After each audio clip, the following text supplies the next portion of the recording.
qulubuhum. Kalau sudah dapat hidayah, kata Allah di surat Al-Hadid, hadid itu besi. Besi sekuat-kuatnya masih bisa lunak. Hati antum itu bukan dari besi, masa nggak bisa lunak? Batu itu sekeras-kerasnya masih bisa tasbih, masih bisa pecah kalau mendengar asma Allah. Makanya keluar air. Ada air terjun, macam-macam dari batu itu mendengar asma Allah itu pecah itu.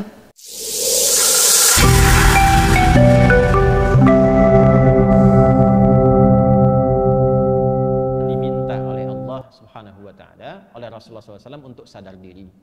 Jangan-jangan selama ini ada banyak maksiat yang pernah dikerjakan, masih ada peluang untuk bertaubat. Walaupun itu sebagai dosa besar, sepanjang ajal belum tiba, cepat taubati. Dekati Allah Subhanahu wa Ta'ala. Jadi nyambung semua dari bacaan sholat subuh tadi. Saya tidak pernah janjian dengan Ustaz Amiruddin untuk imami tadi. Tidak tahu saya. Tahu-tahu yang dibaca surat itu, ayatnya itu nyambung dengan apa yang kita bahas. Jangan bebal dengan taubat. Jangan abai sampai hati mati. Ya, kalau sudah hatinya mati, susah nanti. Alam ya'ni lil ladzina amanu an takhsha'a qulubuhum li dzikrillah wa ma nazala minal wa la yakunu kal ladzina utul kitaba min fatala alaihimul amadu faqasat qulubuhum. Kalau sudah dapat hidayah, kata Allah di surat Al-Hadid, hadid itu besi. Besi sekuat-kuatnya masih bisa lunak. Hati antum itu bukan dari besi, masa nggak bisa lunak?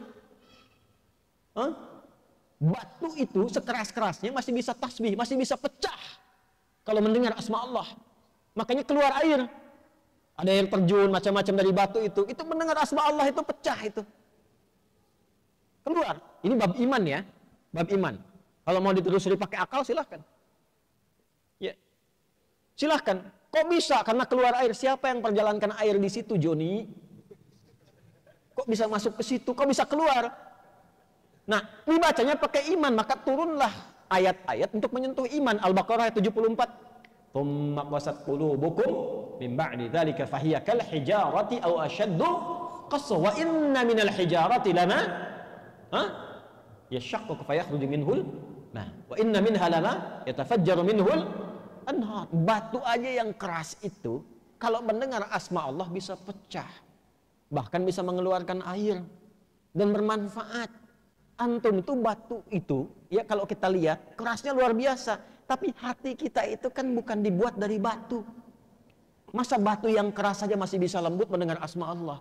Hati Anda yang dicipta tidak dari batu, kenapa tidak bisa tersentuh? Ada apa itu? Nah, ternyata maksiat itu bisa membuat hati keras melebihi batu. Waktunya yang paling ideal bertobat diantaranya itu 10 hari pertama bulan Dzulhijjah. Karena pada saat itu rahmat Allah diturunkan. Ampun ditebarkan. Ya. Kalau ada orang masih belum mampu untuk menyebut asma Allah dan beristighfar di waktu itu, kita doakan. Makanya doakan secara terbuka. Allahumma ighfir ummata Muhammad sallallahu alaihi wasallam. Allahumma arham ummata Muhammad sallallahu alaihi wasallam. Allahumma aslih ummata Muhammad sallallahu alaihi wasallam. Allahumma farrij ummata Muhammad sallallahu alaihi wasallam. 4 ini baca. Biasakan baca. InsyaAllah kalau kita biasakan, itu berpeluang besar mendapatkan syafaat di sisi Allah Subhanahu wa Ta'ala. Syafaat. Dari mana taunya? Bukan lu taati itu. Itu ada ilmunya. Ada riwayat yang tersambung sampai di bab Yaumul Hisab. Jadi ada 2 sahabat, 2 orang. Yang satu menzalimi kawannya. Ya, zalimi gitu sampai dihisab di hari kiamat. Yang satu pengen nuntut pada Allah. Yang namanya sahabat itu kan pasti walaupun ada masa-masanya bertengkar, tapi ada kan periode yang baik-baiknya yang dikenang. Makanya Sayyidina Ali bin Abi Thalib radhiyallahu ta'ala anhu pernah mengajarkan, kalau saling menyukai, ini menyukai dalam arti berteman baik ya. Kalau saling menyukai, berteman baik, yang sewajarnya saja. Jangan berlebihan. Nah, sewajarnya ini standar agama. Ya, standar agama itu tinggi sekali. Saling berbagi, saling memperhatikan dalam kebaikan, ya. Nah, sewajarnya itu yang dimaksudkan. Jangan berlebihan. Khawatirnya nanti saat ada kebencian, kembalinya lama. Tapi kalaupun tak suka, jangan berlebihan. Siapa tahu satu masa ada momen pertemuan yang saling mengikat. nanti kenalannya lama. Nah, ini dua orang ini pernah jadi sahabat, kemudian bermusuhan.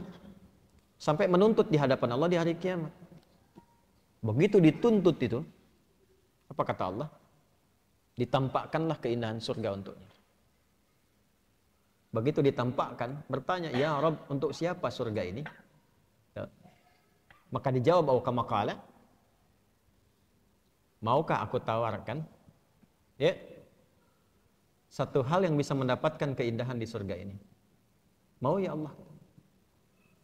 Maafkan dia dan cepat gandeng tangannya masuk ke dalamnya. Maafkan dia dan cepat gandeng tangannya masuk ke dalam.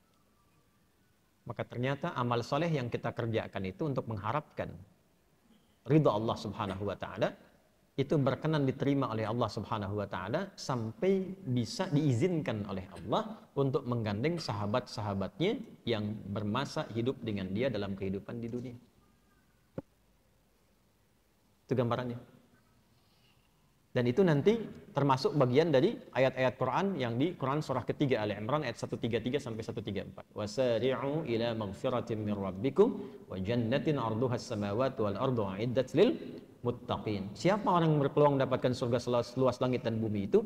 Alladzina yunfiquna fis sarai wal kadhimina ghaidha wal 'afina 'anil nas. Wallahu yuhibbul muhsinin. Karena itu kita mesti melatih hati. Ya, supaya kebaikan itu meluas, jangan pada diri pribadi saja. Kalau mau soleh, bagus, tapi jangan kurangi kesolehan dengan banyak mencela orang, supaya banyak salah keluar juga nanti. Lebih baik kita doakan. Dan kita tidak dituntut untuk hasil dari mereka, yang penting kita ikhtiar. Nah, 4 ini tadi. Allahumma ighfir ummata Muhammad. Allahumma ighfir ummata Sayyidina Muhammad SAW. Allahumma arham ummata Sayyidina Muhammad SAW. Allahumma aslih ummata Sayyidina Muhammad SAW. Allahumma farrij ummata Sayyidina Muhammad SAW. 4 ini biasakan. Ya Allah, mohon ampuni dosa-dosa umatnya Nabi Muhammad SAW. Ya Allah, mohon sayangi umatnya Nabi Muhammad SAW. Ya Allah, mohon perbaiki keburukan-keburukan atau kekurangan umatnya Nabi Muhammad SAW. Yang keempat, ya Allah, mohon bahagiakan umatnya Nabi Muhammad SAW. Audio Jungle.